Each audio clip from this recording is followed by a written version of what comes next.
Now that the fight between Natasha Jonas and Marie-Eve Dicaire is over,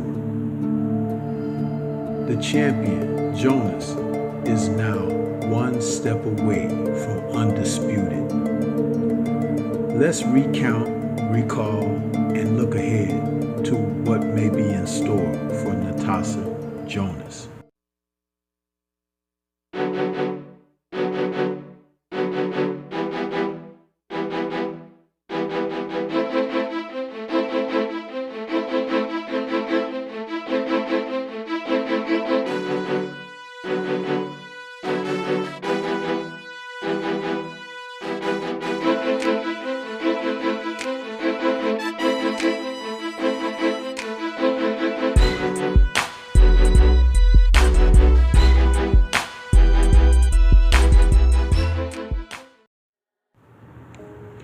The recent battle for super welterweight supremacy between Natasha Jonas and Marie-Eve Dicaire, which took place Saturday, November 12, 2022,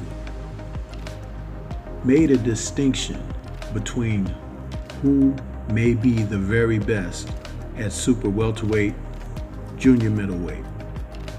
Jonas, who came out victorious in this match with the IBF WBC titles that she went into the bout with, and collected the WBO strap from Marie-Eve Dicaire. It proved to be a battle of attrition for both fighters. They entered the fight with a lot on the line, not just their titles, but what they as fighters brought to the bout. Jonas weighed in at 149 and a quarter, and Dicaire weighed in at 152 and a quarter herself. It was the type of fight where you could see the strength of Dicaire causing problems for Jonas. But Jonas was able to use her outstanding experience from the amateurs and the pros that brought her to a point of being able to deal with everything, the physicality of Dicaire, with technical proficiency.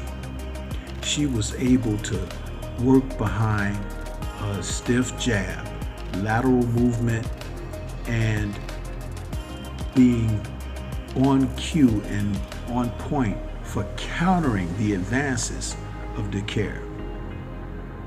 It was something that I had not seen from Jonas, and this is what we mean when you say you have to see a fighter fight different styles as opposition, because that will either give them insight to be able to utilize skills that they have, or it will show what needs to be worked on. And in this event, taking on a much more physical opponent, Jonas was able to revert back to being a technician and a tactician.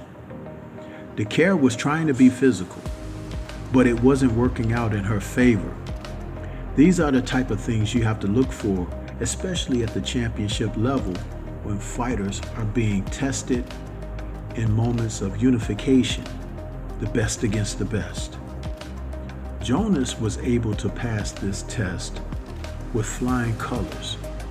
She surprised me with what she brought to the fight. She was very much mentally strong, and her boxing ring IQ was definitely on point, because this was not a battle that she could win physically. She had to be technical in this fight. Her punches were crisp, they were sharp, her counters were on point.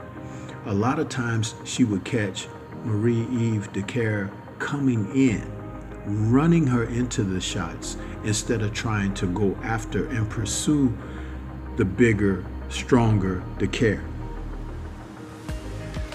Those type of of tactics put her in a position toward being the winner in this fight easily. DeCare didn't make the adjustments that would have been necessary for her to try to pull a fight out, but the experience factor.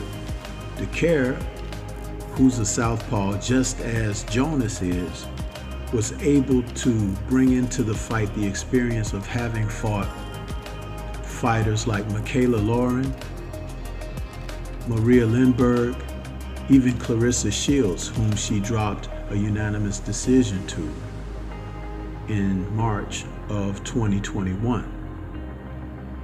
She found Jonas to be extremely defensively responsible. A lot of her shots sailed over the top or off the arms and even missed altogether. DeCare, who was 2 years younger than Jonas at the age of 36, found Jonas a tough cookie. She was not afraid, she was not intimidated. Jonas was able to battle back with her wits. And when you talk about fighting at the championship level, that's what it's about. Once you have honed your skills, it is then time to start battling with your head and not just the heart only. Time and time again, what we saw in this match was the fact that Jonas was a conditioned, crafty fighter. She was able to get into this match inside and out, side to side lateral movement. DeCare was coming forward, but catching shots. She didn't cut the ring off well. She seemed to follow Jonas around and got a little bit overzealous because of her own strength. But Jonas did not back down. She was able to compete consistently. The fights that she had prior to this, a split decision win over Terry Harper in August of 2020, and then a May unanimous decision loss to Katie Taylor, put her in a place where she had to learn how to persevere. And that's exactly what she did in this match, moving her one step closer to Undisputed. A possible match against Terry Harper again for the final belt will put her in a great position to be undisputed. This is Stormy B Man. Shout out to the mighty LDBC. What did you think of Natasha Jonas's performance against Marie Eve DeCare? I thought it was an outstanding performance. We are really getting great stuff from the ladies. This is all I have for you at this time. You can leave comments, let me know what your thoughts are, and would you like to see the Undisputed rematch between Jonas and Harper? Peace to everyone out there, and to everyone, please remain safe.